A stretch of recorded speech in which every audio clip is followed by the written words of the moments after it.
Suriah dengan minyaknya itu mendahului Amerika, sehingga Amerika kehilangan aksesnya dan Amerika otomatis akan mundur dari sana, atau paling tidak dia mencari peluang lain untuk bekerja sama dengan negara untuk memukul Rusia.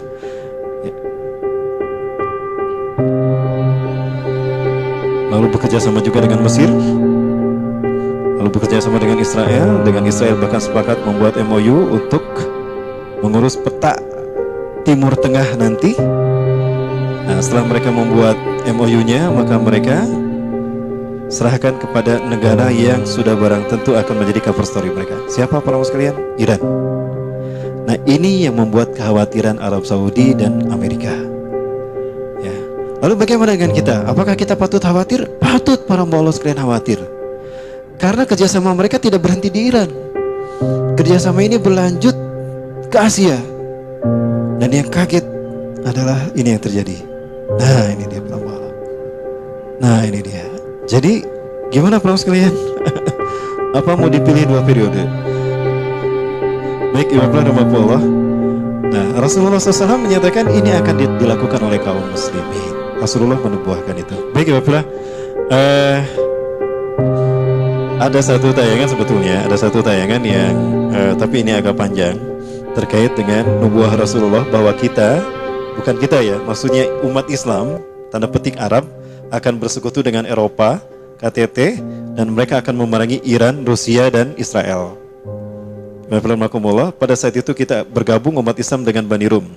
Nanti kata Rasulullah akan mendapatkan ghanimah yang sangat banyak. Tidak ada ghanimah yang didapatkan banyak oleh kaum muslimin melainkan ghanimah ketika mereka memerangi Bani Kalab.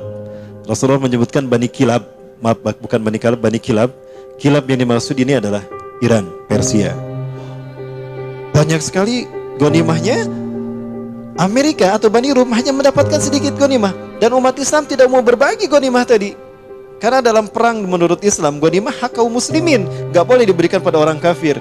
Marah mereka, lalu mereka mengangkat salib dan mengatakan salib menang, salib menang. Marah kaum muslimin, cuksaha, umat Islam no menang, didorong jatuh ke jurang mati. Yang mendorongnya pun kemudian ditebas dan mati. Para sekalian, nah saat itulah kemudian Bani Rum berkhianat. Mereka mundur dari pasukan kaum muslimin, lalu mereka membuat kekuatan, koalisi kekuatan.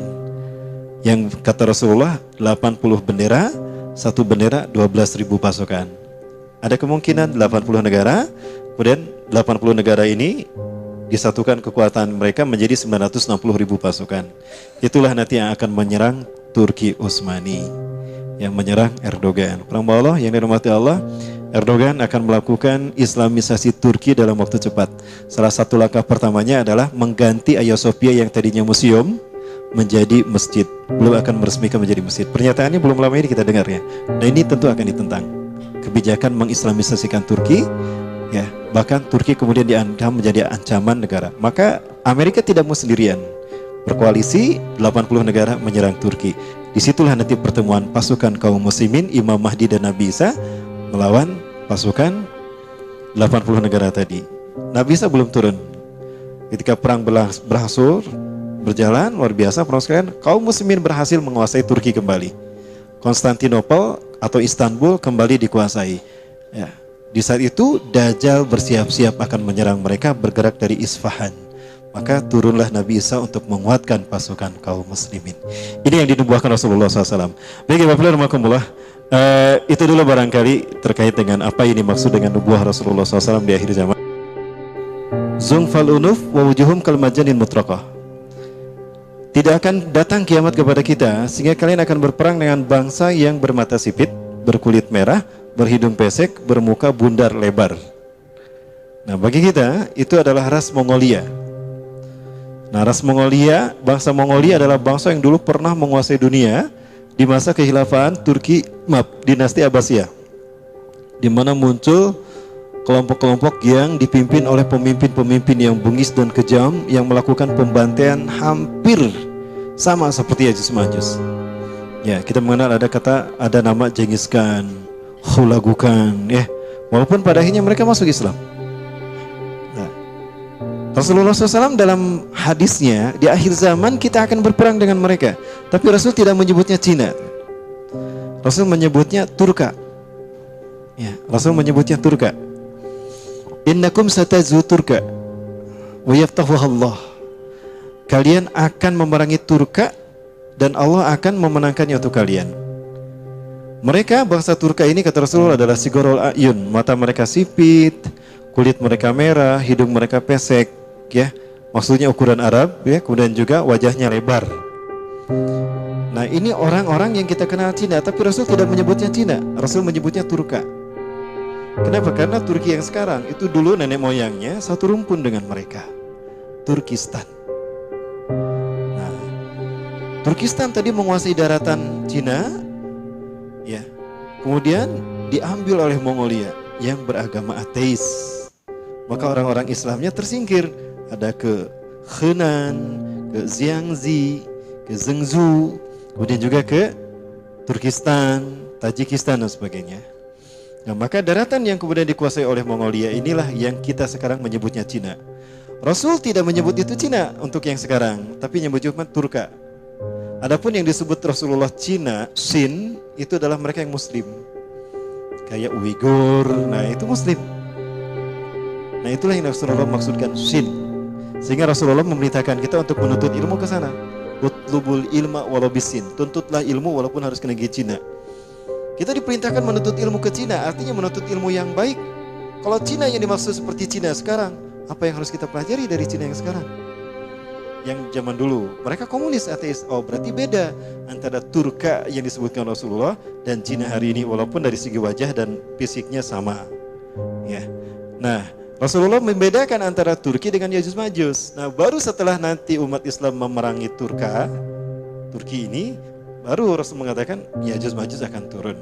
Jadi berbeda antara Cina hari ini dengan Yajuj Majuj. Ya, Yajuj Majuj ini termasuk 10 tanda besar kejadian hari kiamat. Adapun perang melawan Turki, Cina, maksudnya Cina hari ini, itu hanya tanda-tanda kecil. Tidak termasuk 10 tanda besar. Adapun Yajuj Majuj termasuk tanda besar. Artinya mereka berbeda dari segi fisiknya dan dari juga orangnya bukan itu. Hanya saja memang Yajuj Majuj ini akan muncul dari wilayah Cina. Cuma orang-orang yang berbeda. Di mana mereka ini ada makhluk yang kanibal, di mana mereka akan membantai siapapun yang ada di muka bumi dan memakannya. Pembantaian yang dilakukan Yajuj Majuj saking biadabnya, mereka menjadi satuan keganasan manusia. Seberapanya Yajuj Majuj kejamnya mereka, oh hampir sama dengan Yajuj Majuj.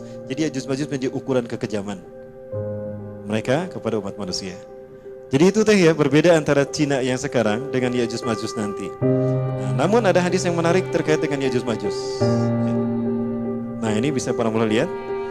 Rasulullah bersabda, la ilaha illallah, tidak ada Tuhan selain Allah, wailul lil arabi min syarrin qad iqtaraba. Kecelakaan akan menimpa bangsa Arab karena keburukan yang telah mendekat kepada mereka. Futihal yauma min radmi Ya'juj wa Ma'juj mislah hadih, telah terbuka lubang Ya'juj Ma'juj sebesar ini.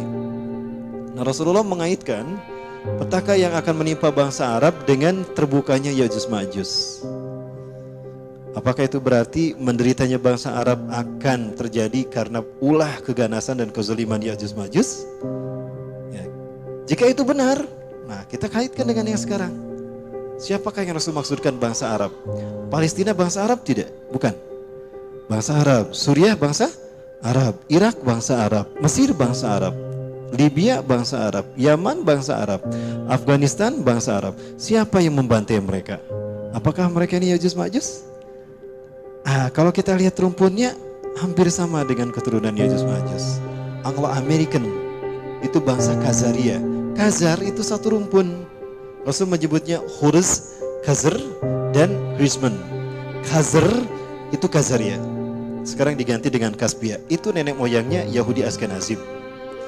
Itu juga satu rumpun dengan Ya'juj Ma'juj. Kemudian Israel, Qajar tadi satu rumpun dengan Ya'juj Ma'juj.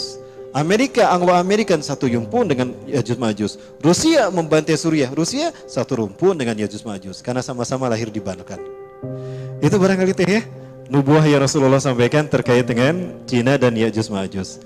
Nah, kalau hari ini kita melihat Cina pada datang ke Indonesia, kemudian mereka yang datang ini potongan militer dan mereka menguasai bangsa kita, belajar dari Tibet, belajar dari Singapura, belajar dari Angola, ada kemungkinan memang Indonesia akan seperti 3 negara tadi. Karena faktanya siapapun yang dikuasai Cina itu terjajah. Lihat Uighur juga. Itu barangkali teh nyambung tidak ya jawabannya? Nyambung, alhamdulillah.